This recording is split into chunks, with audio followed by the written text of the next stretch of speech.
지난달 경주 동천동의 한 초등학교 인근에서 발생한 사고와 관련해 운전자에게 고의가 있다는 국과수 감정 결과가 나왔습니다. 지난 3월 코로나19로 인한 의료 공백으로 숨진 17살 고등학생 사망 사고와 관련해 진상조사와 대책 마련을 촉구하는 목소리가 커지고 있습니다. 겨울 철새로 알려진 민물 가마우지가 텃새로 전락했습니다. 상수원 보호구역 주변에는 민원이 속출하고 있지만 마땅한 대안이 없는 실정입니다. 우리나라에 남아있는 가장 오래된 사찰 벽화인 영주 부석사 조사당 벽화의 손상이 심각한 것으로 확인됐습니다.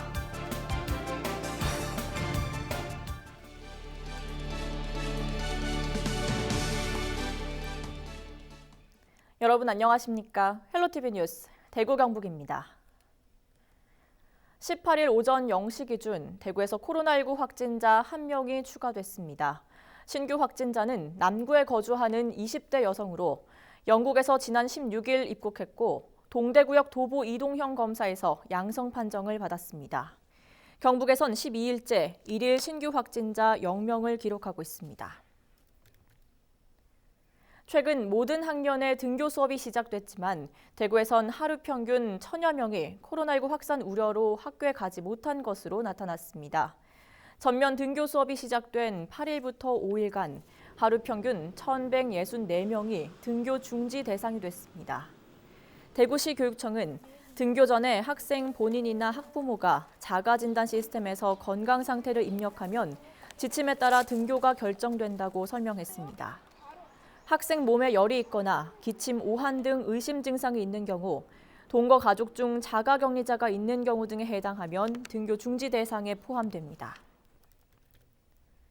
경산시가 지역구인 윤두현 국회의원이 코로나19 등 재난으로 인한 학습권 침해 시 정부가 대학 등록금을 지원할 수 있도록 법적 근거를 마련하는 재난안전법 개정안을 대표 발의했습니다. 개정안에는 감염병뿐 아니라 모든 재난에 따른 학습권 피해를 보상하고 자연재해와 특별재난지역의 경우 대통령령으로 지원 기준을 정하는 내용이 담겼습니다. 윤 의원은 최근 코로나19 장기화로 대학 수업 대부분이 온라인 강의로 대체되면서 등록금을 반환해야 한다는 요구가 거세지고 있지만 현행법상 등록금 환불은 쉽지 않을 전망이라며 개정안의 조속한 통과로 법적 근거를 마련해 학생과 학부모의 경제적 부담을 줄여야 한다고 강조했습니다. 문경시 육아종합지원센터는 코로나19로 중단했던 시간제 보육실 운영을 재개했습니다. 시간제 보육은 6개월에서 36개월 미만의 영아를 시간 단위로 맡길 수 있는 방식으로 문경시 관내 단독으로 운영하고 있습니다. 지난해 기준 월 평균 90여 건의 높은 이용률을 보인 시간제 보육실은 시간당 4,000원으로 이용이 가능하며 이 중 3,000원을 정부에서 지원합니다. 임신 육아 종합 포털 아이사랑 홈페이지를 통해 등록 이용할 수 있습니다. 경북도가 도내 가구 3분의 1에 해당하는 38만 3천 가구에 자체 긴급 생활비를 지급한 것으로 나타났습니다. 이는 당초 중위소득 85% 이하로 예상된 33만 5천여 가구보다 4만 7천여 가구가 더 추가된 것으로 적게는 50만 원에서 많게는 80만 원이 지급됐습니다. 한편 정부가 별도로 지급한 재난지원금 7,497억 원까지 합하면 경북에만 모두 1조 원이 달하는 돈이 지원된 셈입니다.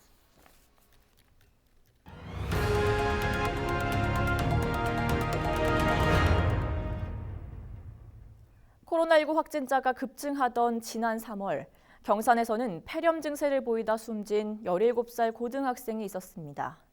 당시 정유엽 군은 코로나19가 의심된다는 이유로 제대로 된 치료 한 번 받지 못한 채 검사만 반복하다 숨졌는데요. 의료 공백으로 인한 이번 사고에 진상조사와 대책 마련을 촉구하는 목소리가 커지고 있습니다. 이하영 기자입니다. 아직 피어보지도 못한 꽃다운 나이, 17살 소년이 목숨을 잃었습니다. 이제는 사진으로밖에 볼 수 없는 고 정유엽 학생. 지난 3월 차가운 날씨에 공적 마스크를 사기 위해 1시간 가까이 줄을 선 뒤 고열과 두통에 시달리다 병원을 방문했습니다. 열이 40도가 넘는 상황에서도 코로나 검사 결과가 나오지 않았다는 이유로 제때 적절한 치료를 받지 못했습니다. 특별히 밖에를 버스를 태워 보낸다든지 어디 간 적이 없기 때문에 그냥 진료 좀 받아 열이 너무 많이 난다고 하니까 안 된다고 얘기하더라고요. 이 열이 계속 안 떨어지길래 제가 의사 선생님한테 부탁해서 링겔이라도 맞을 수 있게 해달라 하니까 안에는 못 들어간다 하시면서 그러면 제 차 안에서라도 맞겠다고 해서 2시간가량 차 안에서 링겔을 맞았어요. 뒤늦게 입원했던 대학병원에서도 코로나 환자로 의심받아 13번에 걸친 무리한 검사를 받았지만 끝내 숨졌습니다. 사망 당시 정군의 부모는 아들의 임종조차 지켜볼 수 없었습니다. 기저질환도 없고 단순 감기로 시작된 고열과 폐렴으로 17살 소년이 사망했지만 아무도 책임지는 사람은 없었습니다. 처음 그 중앙병원에 갔을 때 그 제대로 진찰이 되고 진료가 됐더라면 그리고 치료가 됐더라면 이 아이가 이만큼 이렇게 급속도로 나빠지고 이런 일은 당하지 않았을 텐데 이제 거기에 대해서 무책임하고 그냥 매뉴얼이 그랬다. 그 과정에 누군가가 잘못이 있다면 거기에 대한 사과도 해야겠죠. 행정당국이나 병원 책임자 그 누구도 유족에게 진심 어린 사과 한마디 없는 상황.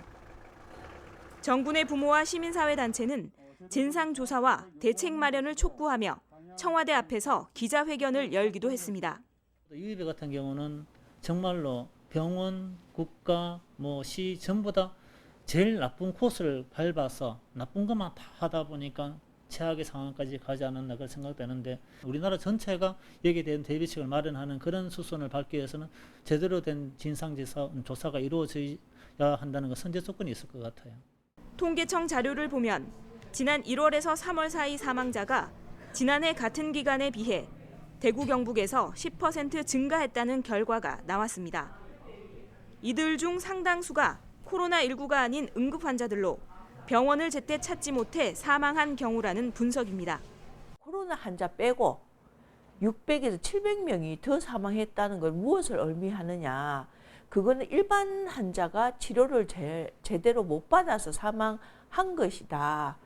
의료 체계가 문제가 없거나 의료 공백이 아니면 그러면 열이 나거나 이런 환자는 어떻게 할까요? 그냥 죽을까요? 비코로나 환자에 대한 의료 공백과 의료 소외 문제를 해결하기 위해서는 제대로 된 의료 시스템이 구축돼야 한다는 목소리가 높습니다. 감기가 왔다 아니면 장염이 왔다 이런 사소한 열 나는 것들은 많잖아요. 그랬을 때 우리가 병원에 가서 누구도 진료받을 수 없다는 거예요.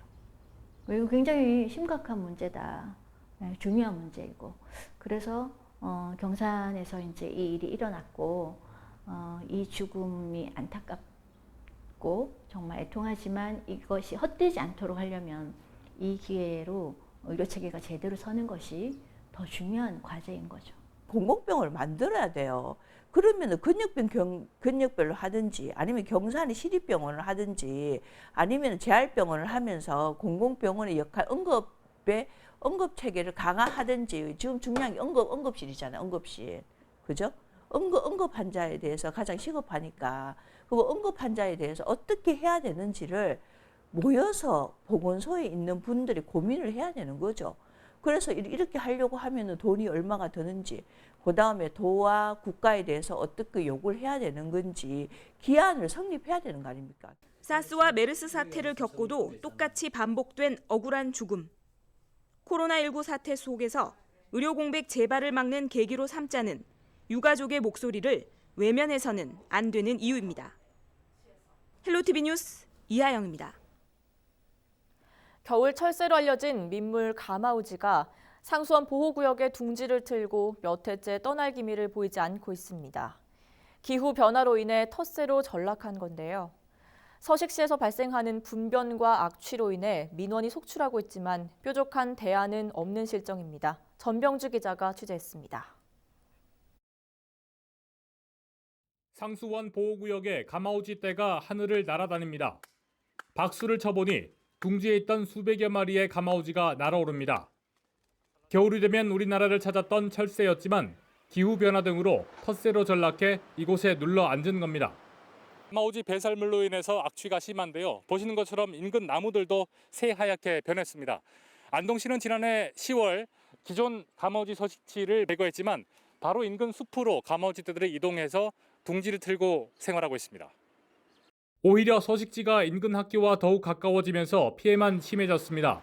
나무를 모두 베어내지 않은 이상 방법이 없는 겁니다. 이 밑에 일부만 해가지고 이 위로 올라와 버렸기 때문에 효과는 이제 하나도 없는 거죠. 수업할 때도 이제 한여름에도 문을 못 여는 거죠. 냄새가 나니까. 그 조류에 분변이 있다 보니까 감염병이라든가 뭐 이런 부분에 이제 안전에 제일 우려가 돼서 그게 첫 번째이고요. 가마우지에 그 먹다 남은 그 물고기들의 사체가 썩어서 비가 오면 쓸려 나가는 이런 상황이어서 상수원 그 오염도 우려가 되고. 안동시는 취수원으로 보내는 물은 지하 7m 아래 관을 통해 보내기 때문에 식수에는 지장이 없다는 입장입니다. 다만 악취와 어획량 감소 등의 피해가 확산되고 있는 만큼 관심 필요적인 가마우지를 유해저수로 지정해달라는 건의문을 환경부에 제출했습니다. 답변은 아직까지는 안 내려왔어요. 포획 채취 그 금지 조류를 가지고 이게 저희가 한쪽으로는 그게 민원이 있으면 그걸 어떻게 해결 방법인데 또 다른 쪽으로 있을 때 그걸 또 보호할 저희과에서는 뭐 양면의 그 업무가 있기 때문에. 반가운 철새에서 지역의 골칫거리로 바뀐 가마우지. 인근 주민과 공생할 수 있는 방안 마련이 시급해 보입니다. 헬로티비 뉴스 전명주입니다. 마을에 마땅한 경로당이 없어 어르신들이 폭염 속 임시 컨테이너에서 지내고 있습니다. 구미시에만 이 같은 미등록 경로당이 50개에 달하는데 운영비와 냉난방비 등 지원을 받지 못해 어르신들이 큰 어려움을 겪고 있다고 합니다. 오승훈 기자가 직접 다녀왔습니다. 구미시 물면 무이리의 한 마을. 뜨거운 태양 아래 사람이 살지 않는 낡은 폐가에는 마을의 한 경로당이 있습니다. 입구를 따라 들어가 보니 실내 공간은 3평 남짓. 이 마을의 어르신들은 뜨거운 폭염 속에 이곳에 모여 잠시나마 더위를 식힙니다. 보시는 것처럼 경로당의 입구가 굉장히 낮고 좁은 편이어서 어르신들이 들어가고 나오는 것도 불편한 상황입니다. 이 마을의 어르신들은 조금씩 쌈짓돈을 모아 소에게 월세를 지불하고 낡은 폐가 건물을 이용하고 있습니다. 하지만 이곳은 미등록 경로당으로 분류돼 구미시로부터 운영비와 냉난방비 등 어떠한 지원도 받을 수 없는 상황. 이러한 이유로 여름에는 선풍기 한 대에 의지하며 더위를 식히고 겨울에는 전기장판으로 추위를 달래는 실정입니다.